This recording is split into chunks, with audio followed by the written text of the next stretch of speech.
Hi, I'm CJ and this is my RC channel. Okay, so we are into the first steps, graphite parts protection. They recommend that you gently sand the edges and then hit the edges with CA. As you can see, I have done that. The edges are nicely sealed, as are these two countersink holes there. This piece is all taken care of, and so is this piece. So I'm ready to begin assembly, and we're going to be starting with, this is a front suspension exploded view, kind of gives you an overview of everything, and then we begin here with step one for the front suspension, bag one.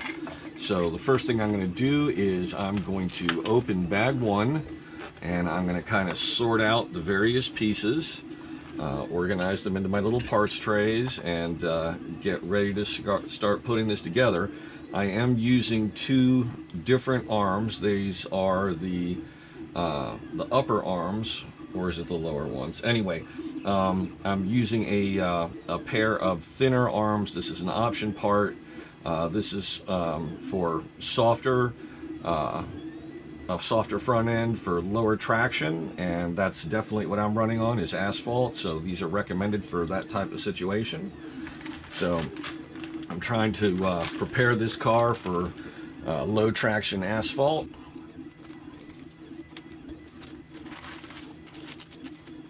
I'm going to pause up for a second. I'm going to go ahead right now and start a parts box, because I know I'm going to have some spare items. Okay, I went ahead and cut all these little pieces out off of the parts trees.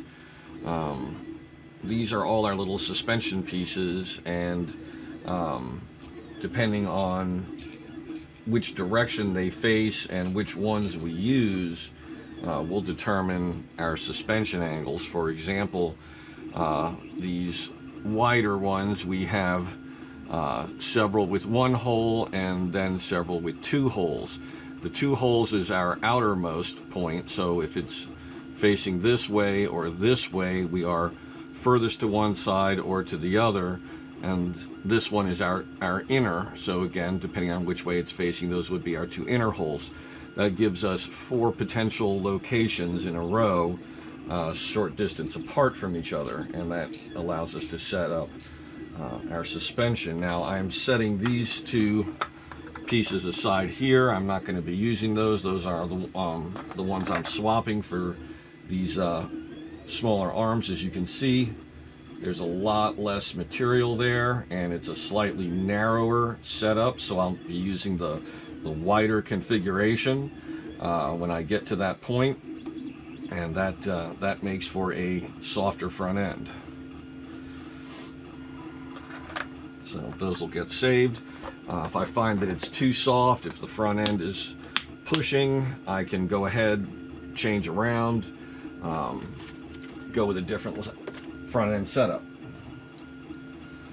So now that that's done, we need to start by setting up our two upper arms.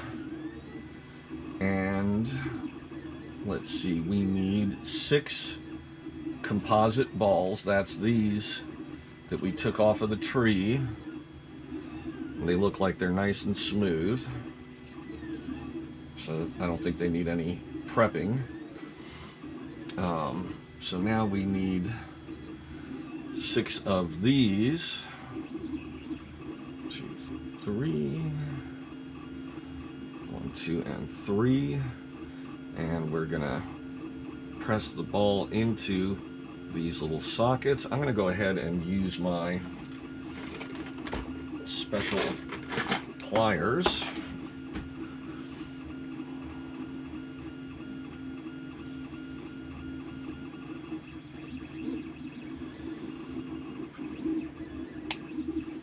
That makes that going a lot easier.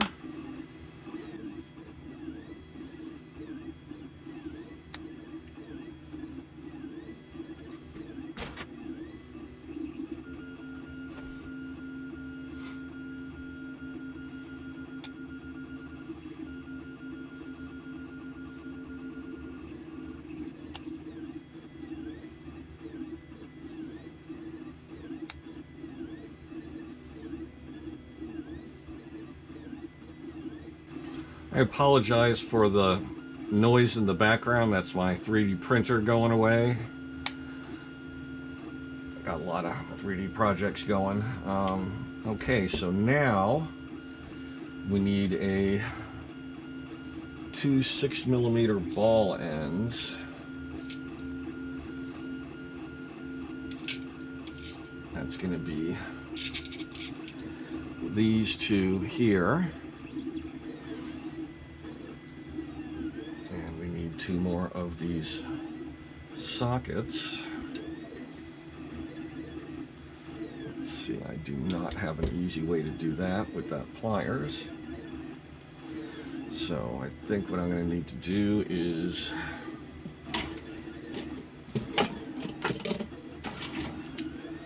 use a regular set of pliers.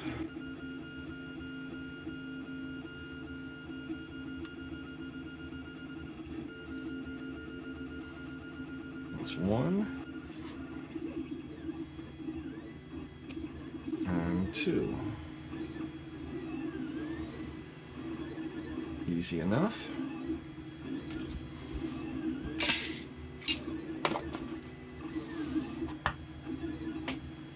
Okay, so now there are supposed to be some little O-rings. Those are in this bag here.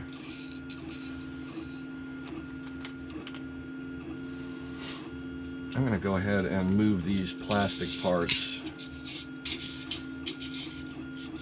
over to this tray here.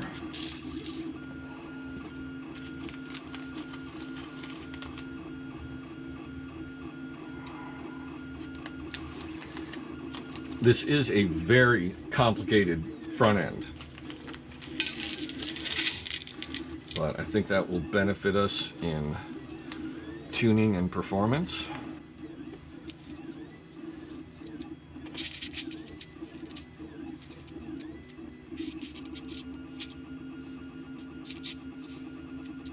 Fortunately, I already have several sets of Xray front end springs that I have been using with my my current Formula One, my Tamiya. So I may not use the front springs that come with the kit. I may go with a softer set. I'll have to see. Okay. I think that's the last one right there. Let me just give a count. 1, 2, 3, 4, 5, 6, 7, 8, 9. I'm guessing there's probably a 10th in here somewhere. Maybe not. 1, 2, 3, 4, 5, 6, 7, 8, 9. Okay. That's odd. Maybe they gave us an extra. Find out in a minute. Okay. So we're going to take our linkages and we're going to put one of these through here. And before I go any further, I'm just going to try these O-rings. And you just roll those right over the edge there. That's easy enough. And they stay quite well. Okay. So the ones with the composite ball go on these two and the outermost.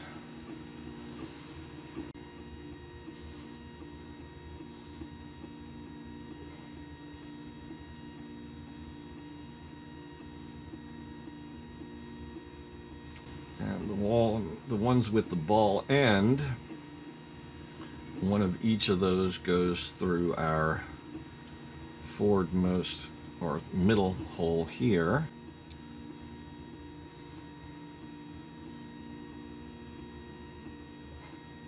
These little O-rings seem like something I might want to get some spares of them in case I have to take these things apart for cleaning and the O-rings get torn up. It's gonna be hard to get on sometimes.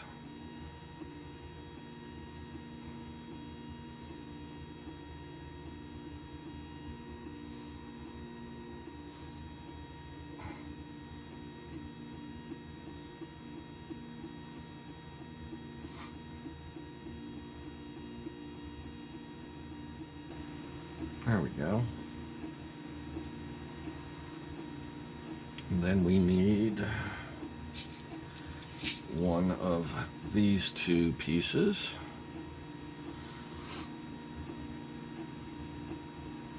And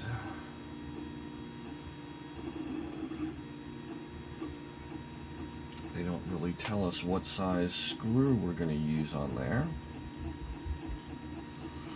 Let's see if I can figure that out exactly.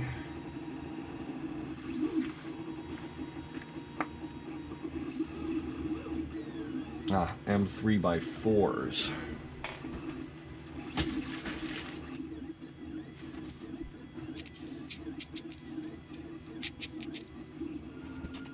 I'm going to measure these up, make sure I've got the right one.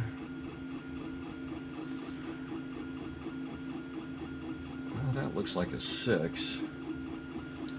So where are the 4s?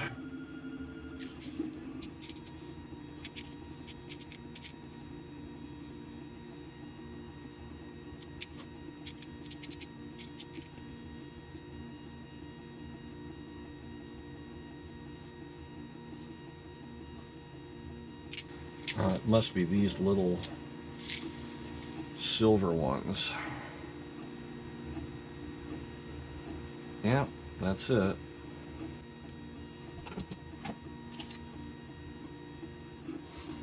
And let's check the setup sheet just to confirm our position. Okay, I'm going to just pause a moment. I'm going to look forward in the directions and let's see.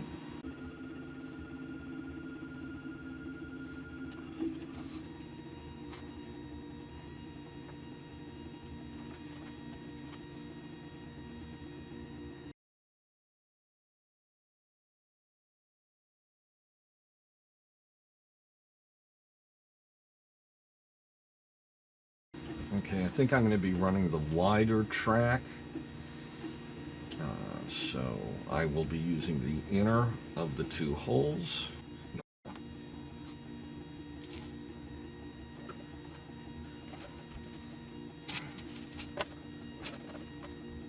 Metal to metal, so I'm going to use a little bit of Loctite.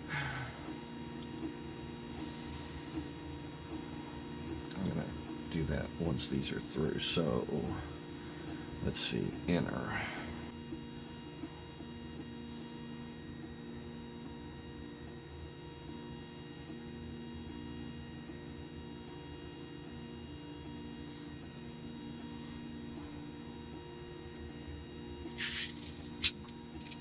I got number 10 hiding underneath the washer.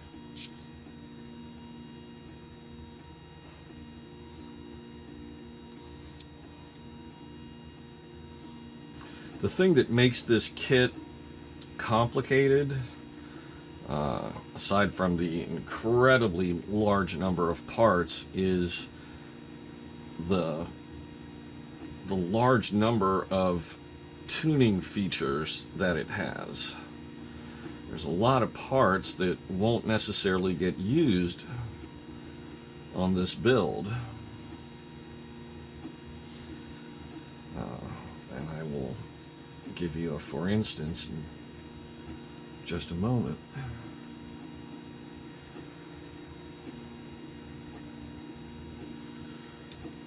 Now, important to note,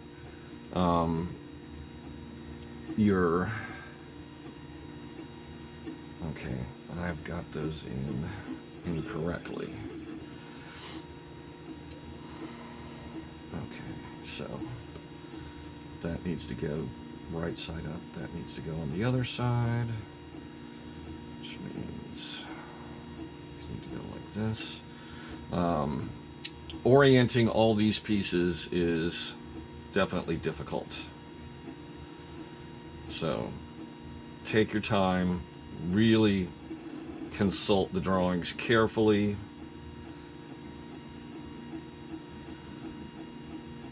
Make sure that you've got, you know, your left is left, right, Okay, these all have an up and a down side, okay? The wider end is your top side, and you want those across, all of them facing down. And then this side is the opposite, so it's a mirror copy. So I need to get the O-ring back on this piece now that I've got it flipped over.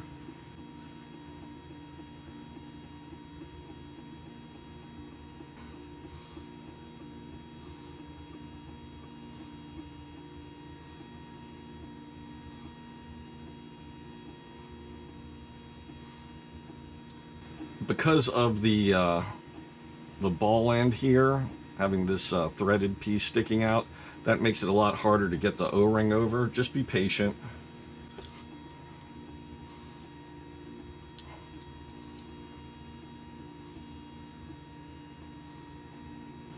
Oh, that went on easy.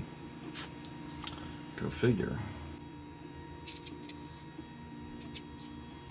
There's our little standoff.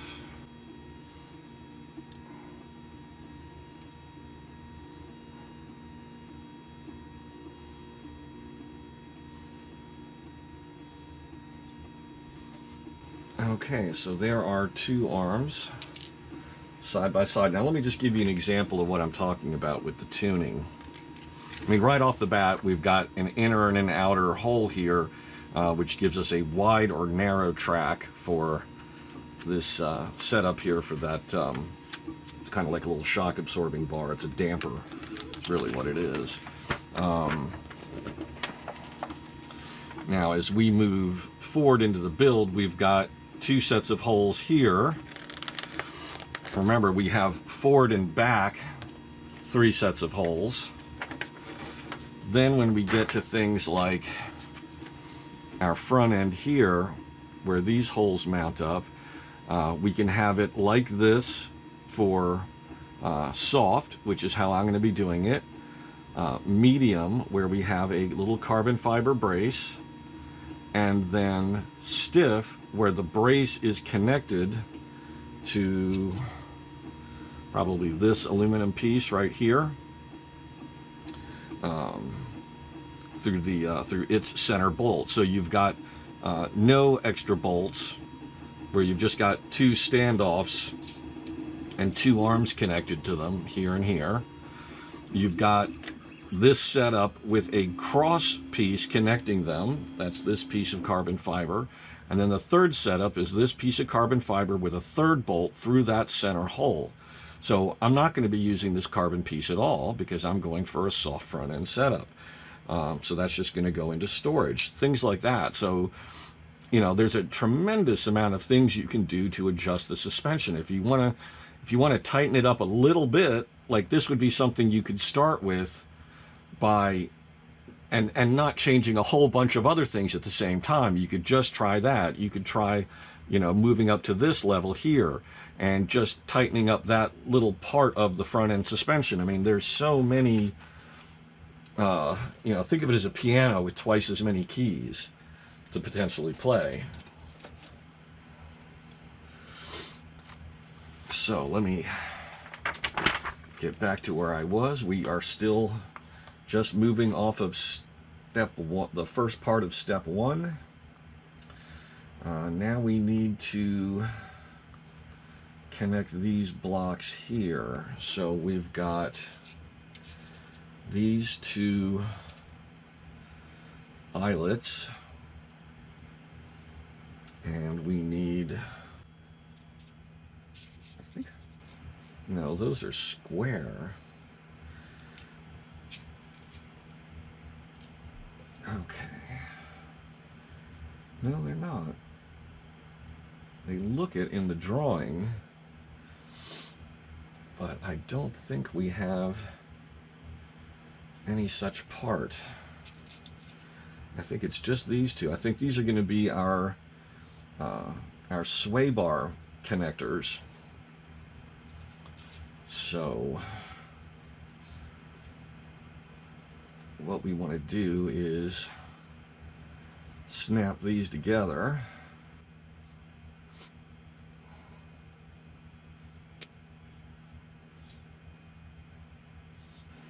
There's no left or right to these. It seems.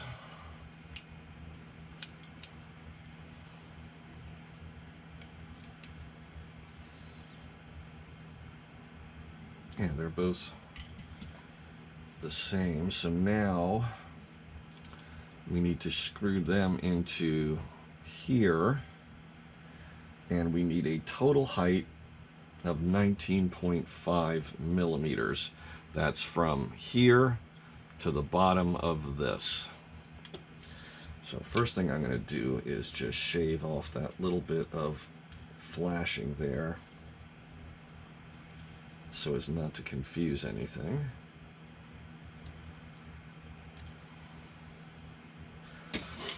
Okay.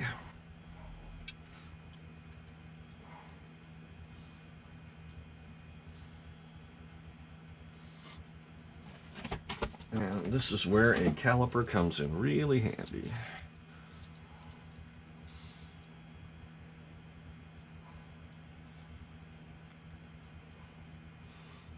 Kind of hard to juggle this. Keep it straight up and down, because as it starts to lean off on you to one side or the other, you're losing your measurement.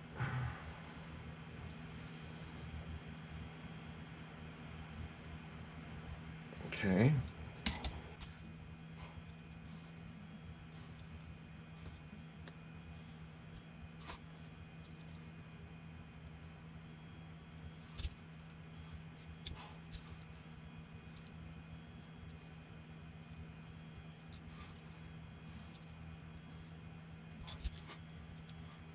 If you're having a trouble getting exactly 19.5, at the very least, get them both exactly equal to each other.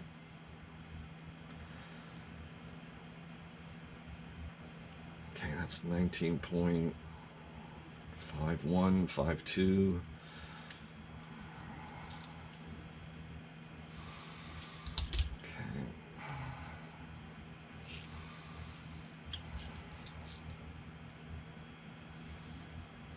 Too much.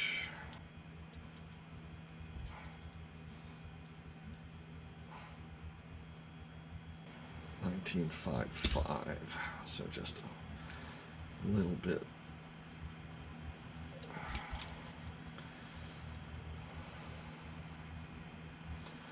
$19.51, $19.52. Perfect. Okay, so now we need to take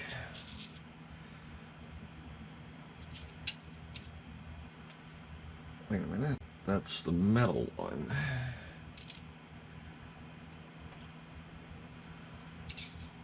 But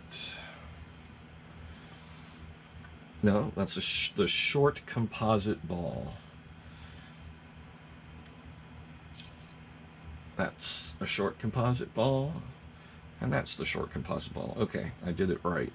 Just FYI, the composite balls, there are 6 of them that have this little edge here, this little flange at the end. They have that on either side, and then there's a pair, 2 of them, that only have it on one side, where one side is flat. So those are the 2 that are used on the bottom here, and you want the flat side going in this way.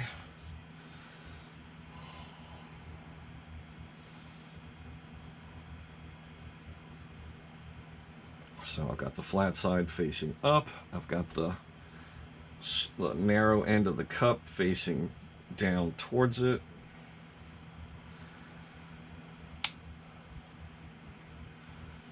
You can do this with a screwdriver. Excuse me, you can do this with a regular pair of pliers. If you have a set of these tools, it is a lot nicer. Or a pair of these Techno pliers. Excuse me, I'm using all the wrong terminology.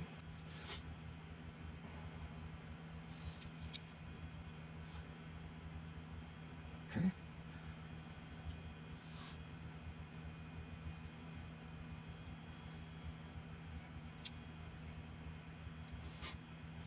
Okay, there's our two of those.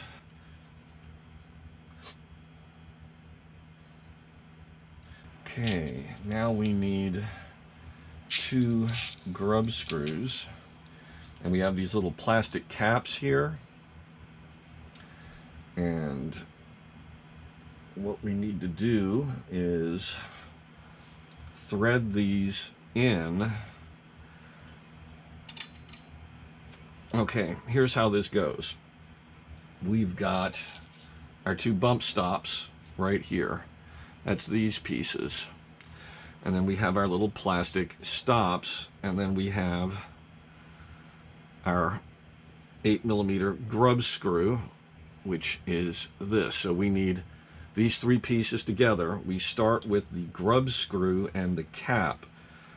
Put your 1.5mm wrench into your grub screw, and you're gonna tighten this down pretty much till it hits bottom. Okay, now you're gonna take your wrench out, you're gonna slide it through the stop, the front end there, and slide this back here, and then we're gonna reverse thread this in place here. Now, how much space do they want us to have on this?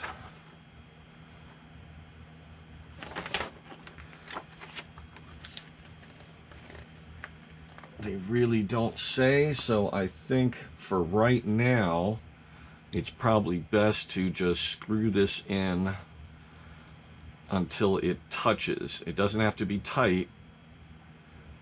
Just make it so the cap is like that. This will allow us to adjust that bump stop later.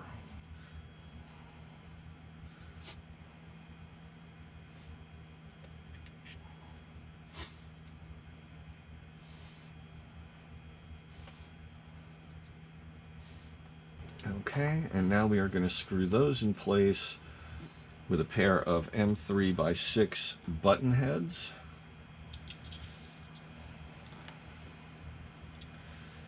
Those go on like this.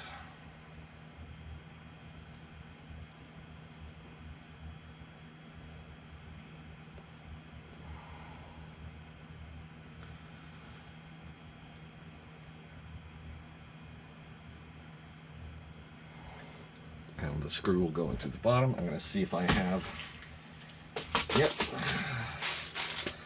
I've got plenty of M3x6 titaniums, so I'm going to be putting these in everywhere I can.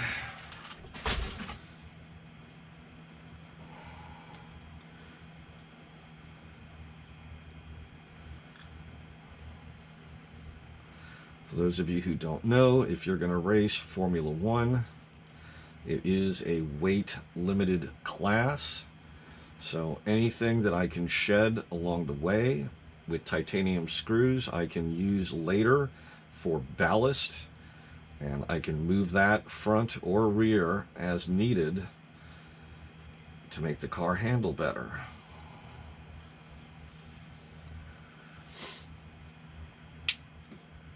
Okay, so also now we have our decision. Are we going standard long wheelbase or short wheelbase? Let's just go ahead and go over this. As an initial setting, use the middle holes for standard wheelbase. Long wheelbase is recommended for high traction tracks or large open tracks. Now, sorry. Okay, now this is where we kind of get a quandary. Okay, short wheelbase is recommended for low to medium traction tracks or smaller technical tracks. Short wheelbase improves steering and rotation of the car. Now, I'm racing on a fairly low traction outdoor asphalt track setup, and we not only race 10th scale on this track, we race 1/8 scale GT. So the layout is quite large. It's much larger than you would have in an indoor carpet track. very fast, a lot of big sweeping turns. They usually throw in some tight technical stuff, but it's tight and technical for, you know, the 8th scale GTs. It's not very tight for the Formula Ones and even the 1/10th scale cars, like the sedan cars, the touring cars.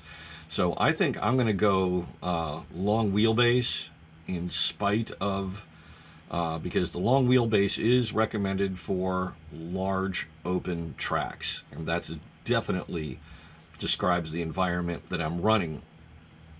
It is also for higher traction tracks, but I am going to be using this softer suspension and other suspension tuning options that will soften the car and make up for any loss of turning that I get with the longer wheelbase. So I think it'll be fine to go long wheelbase and then using pretty much all the other soft option settings, and then make that my baseline and then tune from there, because it's definitely large open track. So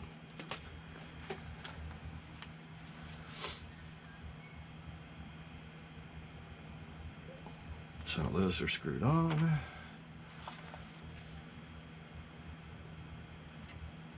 Okay. So this just shows us, you know, how these backstops are gonna, you know, limit our steering angle.